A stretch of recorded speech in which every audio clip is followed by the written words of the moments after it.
Do you or your kids take no for an answer? Well, today I'm invited by a really lovely person and friend. I'm very lucky to call her a friend as well, Joanne Goodwin, the editor of Cheshire Life. I'm going to let her introduce herself. Hello, Joanne. How are you? Hello, Ashley. I'm very well. I'm kind of in press week this week. So on Thursday, the April issue of Cheshire Life will go to press. So always a busy week, although every week's a busy week. So yeah, very excited to be here and talking to you as well. So we've known each other for a little while. I think not long after you became the editor of Cheshire Life, and the lovely Sue France, mutual friend, kind of introduced us, didn't she? And I have then kind of charted your progress through Cheshire Life because for me, when I was younger, it was a real thing to want to be in Cheshire Life, to read Cheshire Life, to sit. There was lots of celebs in there, and there is still lots of celebs in there. But I think the big difference that I feel you've made is you've brought it back to the heart of Cheshire. You've brought it back to the community. We talk in there about events that are going on and just the people, the cohort that makes up Cheshire, because it is an unusual county in its makeup of people. We're going to talk a little bit about your career today, but what's made you really, like, I guess, go back to that, the heart of Cheshire? I started as editor of Cheshire Life in March 2020, which was a fairly eventful time across the world as well as in Cheshire. So just as I started, the pandemic came along. So it completely changed the way that we ran the magazine because we couldn't go out to events, we couldn't send our photographer out, we couldn't go out and interview people. There were no social events. There was kind of page after page of events that have always been part of the magazine. So we had to have a bit of a rethink about content, and we carried on publishing all through the pandemic. But it gave me an opportunity, I think, to do the things that I really wanted to do with the magazine that I'd set out to do when I first went for the job. And that was, as you say, to kind of put Just Life back into the heart of Cheshire. So to talk about the things that go on here, the events, the beautiful places, but primarily to talk about community and the people who make the county tick. And that's whether it's the farming community, the kind of spirit of entrepreneurialism, which is absolutely rife in Cheshire, and the kind of people who put on events, the people who support each other. A lot of women, I think, the kind of female community in Cheshire is wonderful. One of the things I did kind of buck against was the image of Cheshire being all about footballers and footballers' wives and real housewives and people with huge houses and lots of money.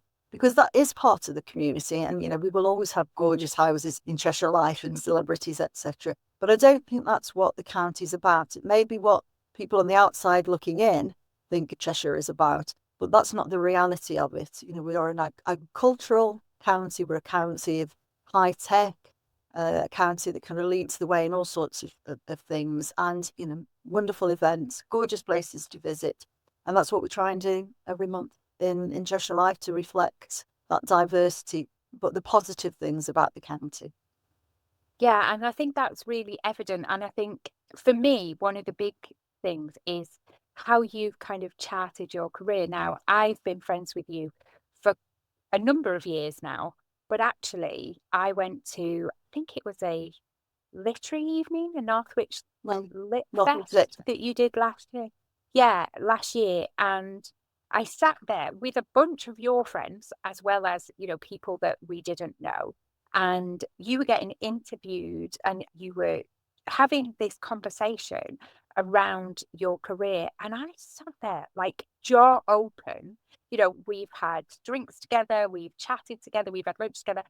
And I was like, oh my goodness, the stuff that you've done in your career. And I think it's you talk about women in Cheshire, but for me, it's really inspired. And one of the reasons why I asked you on the podcast is because the kind of career you have, you've molded yourself, you've carved that out for yourself. And I think, we talked right at the top about not saying no, or not taking no for an answer. And I think you've done that amazingly.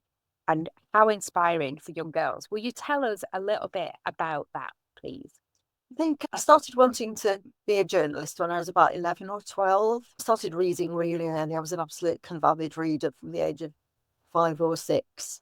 And by the time I got to kind of high school, I went to an all girls grammar school. I started thinking about careers, and I suppose journalism was all about listening to stories. And I've always loved having stories told to me, and reading stories, and then writing those stories and telling them to other people. So I'm kind of, a career as a storyteller was something that I really wanted to do. And I was told by the headmistress at my all girls grammar school that journalism wasn't a suitable job for a woman, that I should be a nurse or a doctor or a lawyer or the kind of secretary, or, something that was kind of really in that day and age more keeping in terms of female careers at that time. Best friend's mum at the time, still best friend, but her mum was the woman's editor on the local newspaper. And really, there were very few women in journalism at that time. We're talking kind of early 1980s. I went to good journalism college,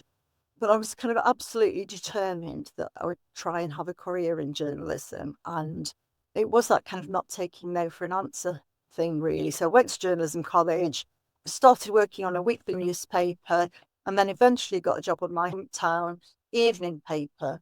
And on my first day there, where I was expecting to kind of either cover a murder trial or go to an inquest or an important council meeting, I was told by the news editor to go and fetch a dozen eggs from the local shop down the road. It's a very hot summer's day, and to try frying them on the pavement. And clearly that was what they thought a female reporter was worth. And so I made the front page on my very first day on an evening paper, but it was not for the reason that I was hoping. But pretty quickly, I kind of proved myself. I think, in those days, you had to stand up and prove yourself. And there was all sorts of misogyny and all sorts of kind of things going on now that if I related to an 18, 19-year-old girl, she would be absolutely horrified. And a lot of that has changed. And I'm really proud to say that a lot of the females I've worked with have gone on to have glittering careers on the national press and on television, etc. So it is a changed world. But when I started, it was, you had to kind of absolutely prove yourself. And what do you think? Well, I guess how easy is it for women specifically? Because we know, you and I have had conversations around like local newspapers just not having the resources they used to be. Lots of stuff has gone online. How easy is it for girls to get into Oh, journalism now? absolutely now. Absolutely. I mean, the group I work for, I think there's 16, 17 life titles across the country. Cheshire Life is the biggest. I think there's one male editor now. So all the other editors of the life titles are females. And it's, total change from when I started. I think when I was working, certainly on a big evening paper, there were perhaps 2 or 3, 4 female reporters. There were no female photographers, no females on the sports desk, no female sub-editors, certainly no female kind of news desk or editors. And that's a completely different world now. And it's also a different world in terms of the openings there. So journalism isn't just about print anymore. It's about social media, it's about podcasting, it's about broadcasting, TV, radio, huge kind of influencer type work that I think females particularly are attracted to. And when you look at the role of journalism, I think the stock of journalism has gone down a lot in recent years, partly because of the way national newspapers behave and the way that they're kind of biased one way or the other. Newspapers are no longer kind of looking for the middle line and giving a balanced view of things. Most newspapers have political leanings one way or the other. But thank goodness for journalism, especially in the world that we are living in now. Who would be holding truth power these days if it weren't for journalists? And a lot of females are leading the way, both in this country and in the United States, I think. So yeah, go for it, girls. So there's a few things that you kind of said there that I wanted to pick up. One is absolutely, I think there's been a change in maybe the status quo where girls are, standing up and talking, holding big leaders to account and talking more. Whereas, a few years ago we wouldn't have been encouraged to do that, and now we're encouraging each other, which is really good. Um, what would you say girls would need to do to get into journalism? Like what, what kind of route? I guess you went traditional route, you went off to university, No, things I like didn't that. go to university. I just Oh, wow. desperately wanted to get on the job when I can to start. So I did a 1 year after A level. I did a 1 year pre-entry course. In those days, there weren't any media degrees anyway. So if I'd have gone to university, it would have been to do a more general degree. When I was in my 50s, I did a degree while I was kind of working editing magazines just because I wanted to have that luxury of doing English at university. So I did a full-time university degree at the same time as working full-time, which was just wonderful. But I didn't do it when I was 18, 19. So yeah, there are media degrees, which, lots of different kinds of media degrees. But I think it's about qualities you need really to have an absolute curiosity about life. No matter what strand of journalism you're interested in, whether it's politics or fashion or health or beauty or, all sorts of strands, broadcasting, radio, you've got to have a curiosity and a real interest. I think you've got to have an interest in people. You've got to kind of like talking to people. And, I think that's something that has helped me because I find people endlessly interesting, and I'm privileged now that the people I deal with on Cheshire Life are all really nice, interesting people, and that wasn't necessarily the case when I was working in newspapers. But sometimes people ask us how we fill Cheshire Life, and I could fill Cheshire Life 20 times over every month if it wasn't going to give the postman a hernia delivering copies of the magazine. If you in print journalism, you've got to obviously have good knowledge of English, good spelling, know where to put an apostrophe, etc. And I think you've got to have that kind of confidence that if you're interviewing people, you've got to listen to what they say and follow up rather than just asking questions. The worst interviewers are the people who think it's all about them. You can see that on television sometimes. You've got to be interested in the person that you're speaking to. I think one of the things that I really love about the magazine as well is that you've brought on kind of a couple of women columnists, even. Is that a character you need, actually being able to speak properly? That I think, is it Claire McIntosh and Susan Susan Holzer? Bolton. Is Yeah, that right? yeah. And yeah, and they come from very different backgrounds, don't they? And their columns I just find really fascinating. Like, because they write about completely different things and they bring their own quality. So I guess it's not shying away from being who you are, but Mm. allowing that to come out in the Yeah. work that you do. With life every month. We've never ever got a shortage of people who want to write for Cheshire Life. And I think you said right at the beginning of this conversation, people want to be seen in Cheshire Life, seen with Cheshire Life, but seen in Cheshire Life. And every month, I get people saying, "Oh, it's been my lifetime's ambition to appear in Cheshire Life," or "My mum appeared in Cheshire Life and in a social in 1975, and we've still got the cutting," which is fantastic. And when I first got the Cheshire Life job, someone really respected said, "Have you any idea, you know, what this job entails? Not in terms of being able to do it and to produce a magazine every month, but actually what it means to the community." And I don't think I did at the time. I don't think I appreciated how important it is in Cheshire that it kind of does represent the views of the county and that people really do feel honoured to be part of it. And that's brilliant because every month you're making people happy. And when the magazine comes out, there's lots of emails and lots of social media from people saying, how great it is that they're in it. And you know that they're going to keep that magazine forever and keep the cuttings for it. So it's a job that actually makes people happy, which is really nice. And how many journalists make people happy on a monthly basis? Yeah. So that is just Yeah, fascinating. this is going to be my journalistic swan song, and it's going to be a good point to kind of flutter out by eventually, I think. Yeah. And yeah, but what a swan song, like absolutely what a swan song. It's really funny. And I've said this to you before that um I just started subscribing to Cheshire Life because friends were in it or people that I knew was in it. Then I got to know you. And every month when it comes through the door, and it does come through the door, everyone who's listening, our audience members, it literally gets delivered through the door. And it's so lovely because yes, it's glossy, yes, it's heavy, but just to flick through the pages and understand your county a little bit more and understand, and there's, as Joanne says, there's lots of life titles around the country. So have a look, if you're a bit further afield, have a look. But actually, for me, to see what's going on your doorstep is a really lovely thing. But then also, I used to then hand mine to my mother-in-law when she came to visit. Now she has her own, so I get it back. So, so I can keep my own copy, which is just brilliant. But I guess that's the other thing is it is for all ages. She's 25, nearly 30 years older than me, and she finds some of the stuff in it like fascinating, as do I. And I think you've really hit that mark of widening the demographic of the readers, I think, for me.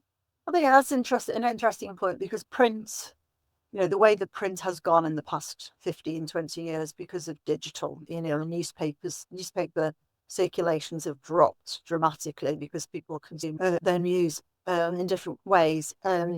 Cheshire Life subscriptions and sales have gone the other way. And I think when I first joined Cheshire Life, there was a bit of a move, which I absolutely bucked against, to make it a digital first publication. And that's not what the magazine's about. People like to kind of sit in the sunshine with a glass of wine or a mug of tea at night time, or I've got somebody who I know looks at it when they're in the bath, and it's that kind of feel of it, and you can put it down and you can pick it up again, and it's not something that you want to kind of see the pages on a screen, because you don't get the same feeling from it. So I think we're lucky, I think, that we've got really a niche publication, but that is kind of has a broad audience, and we obviously need to bring the age range down. And I think the social pages do that. We've got a lot of young people who really want to be on the social pages. We've got a huge number of younger people in Cheshire who are doing really well, whether that's within the community, whether they're doing stuff for charity, or whether they, starting up their own businesses. And they, again, they like to be in Cheshire Life. They kind of see that as some kind of accreditation, really. Yes, yeah, since for a good future, I think. Absolutely. I think my daughter Erin was in Cheshire Life, and she was like, showing all the friends, and they were like, my goodness, you're in like a real life magazine, because it's glossy, it's aesthetically pleasing. And they were like, oh, it's amazing, and that was so lovely because, she's 17 and she's chuffed, she's pleased, and it's quite funny because some of the events we go to, one of your photographers, Kurt, is really lovely. He now goes, hi, Erin, come on, let's get this picture so we can compare it to last year. And, just things like that, the younger generation, I think, appreciate the aesthetics of it, but also appreciate what it means to be in there as well, which is really good. One thing I wanted to kind of return to, Joanne, is how many times do you think you've not taken no for an answer and that's been to your benefit? Oh, every day. Still, I'm not afraid of putting my head above the parapet, and I will always say what I think. And I think that's probably kind of stood me in relatively good stead, although not always. But I believe in kind of quality. I believe in being exacting in standards. And we don't always get things right. But I think having that kind of standard sees you well in the long term. And I've always kind of judged myself, I think, against my own criteria as opposed to what other people think of me. Wanting to do the best job I can because I could not do the best job that I felt I could do. So it's kind of judging myself against my own standards, I think. Cheshire Life is a magazine that not everything in Cheshire Life is going to appeal to everybody.